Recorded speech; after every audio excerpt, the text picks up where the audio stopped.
Welcome to Paint a Beautiful Picture. This is episode number 208. As a kid, I had a set of twin cousins, and they were identical, David and Donald.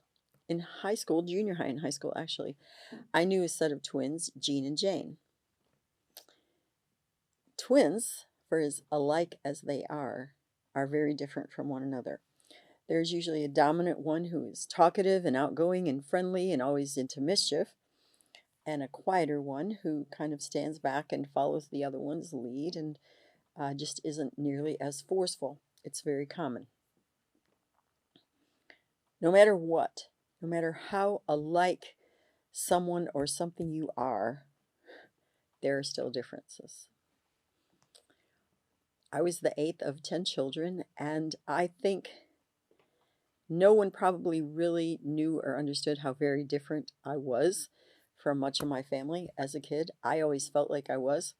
And I used to tell people, even as a very young kid, 5, 6, 7, normal is very overrated. I don't think I'm normal, and I'm okay with that.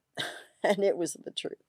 And I didn't realize how very true it was, or why it drove some people around me pretty insane, especially within my family unit. We need to not only recognize that people are different, rejoice in being different, respect other people for their differences. We need to expect it, delight in it, and honestly celebrate it. So this is what I have to say to you as a parent. If you have a child who's a lot different than you, and I have one of those, like wowee. Most of his life, I thought he was speaking a foreign language, and though he is now my best friend, when he was very small and even in some of his middle years, it was tough being that child's mama because we didn't have much in common that we could find, and it was really a challenge.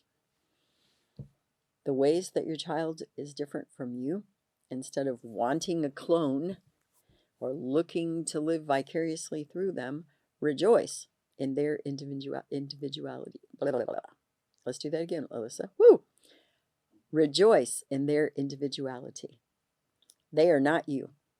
You might have born them in your body. You might have created them from your body with your genetic material, but they're not you. They might look a lot like you. They might sound a lot like you.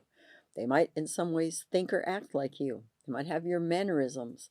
If you don't believe me, go back and look at the episode from November 26th where I did an hour-long conversation with my eldest son. Yes, you will find out there is truth to that.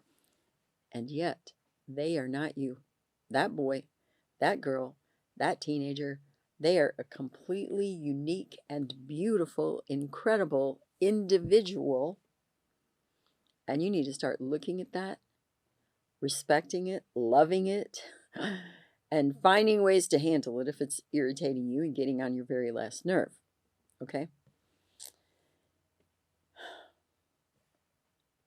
I'm not even going near this stuff. I want you to know that because it doesn't have anything to do with what I want to share with you.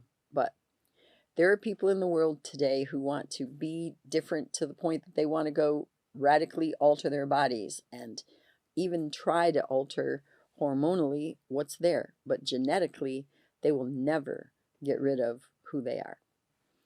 And so I think sometimes we want to make it another definition instead of just recognizing that I don't look like a regular person, and that's perfectly acceptable.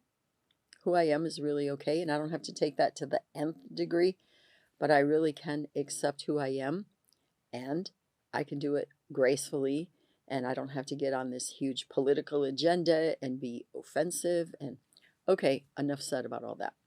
But you really do need to look at your child.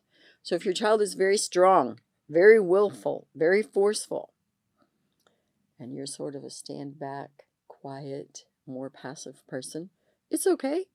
You're going to have to develop some gonads to parent that child. I'm going to tell you that right now, because if you don't, they're going to run you down. I mean, you're going to have tire tracks down your back, honey. And yet, you need to delight in who they are. If you're the go-getter, hyper type A, everything in the world, you're like this powerful person, and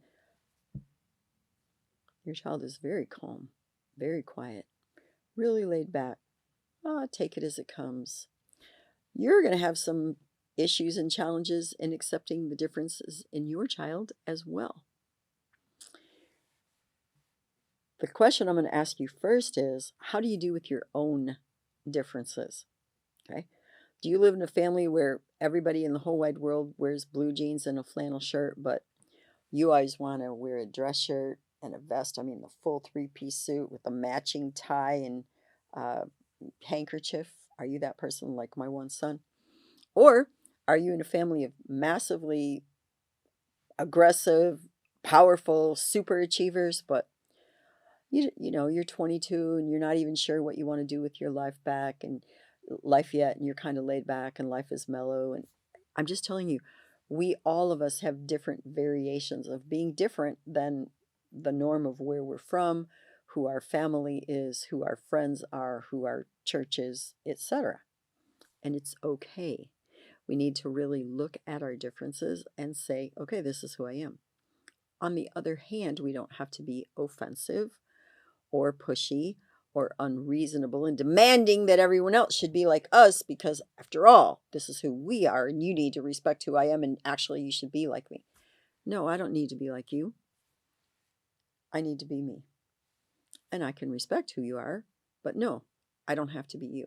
Like I said, I was very young and I already knew I wasn't normal, and I was glad. I didn't have a great need to do what everybody else did. What you need to do is let your child know that they are uniquely and beautifully made as an individual, and the things about them that are beautiful and wonderful, you will in fact celebrate.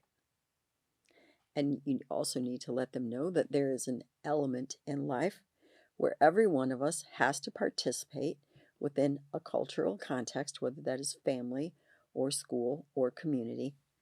And we may actually have to make concessions. That doesn't mean we change who we are, but we learn how to cooperate and get along. We need to make concessions where we can learn how to cooperate and perhaps even to an extent compromise in order that we are able to get along within our cultural context. That is very appropriate. There's nothing wrong with that. So let's use a couple of examples. Say you have a really boisterous, loud, energetic, wild and crazy, adventuresome child. And nobody anywhere in your world is anything like that. And you surely don't know what to do with them. You don't know how to direct their energy. Yeah, they're about enough to make you lose your mind. Well, you find them creative outlets for all that energy. You find them physical outlets for all of that physical energy. You find them very absorbing things in which they are interested, to get a hold of their interest, hold on to their interest, and direct their energy toward. You have to do that, or you and probably them are going to go crazy. What if you're the high-powered individual and you have this very calm, laid back, sort of person in your house, and you're trying to push them and motivate them and drive them, and they're just not going?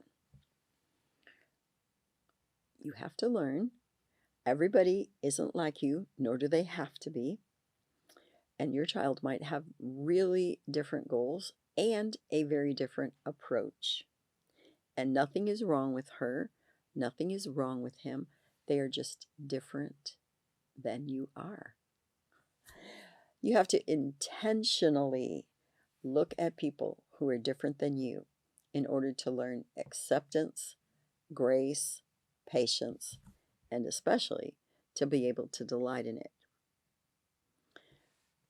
Because I've been around the world in lots of cultures and numbers of different kinds of people groups and peoples, I'm pretty accepting. I was not taught that in my family. Most of my family is nothing like that. It is something that I had to learn on my own with the help of God. You, as a parent, are in a very unique position to help your child learn some skills in order that they will have a broader, more wondrous picture of the world. one of those things you can do is help them to appreciate the differences in human beings, in culture, in language, food, ideas,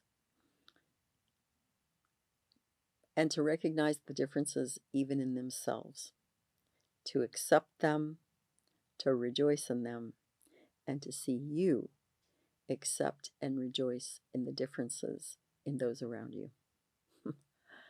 It's been great having you with me today on Paint a Beautiful Picture. I will look forward to having you with me again soon.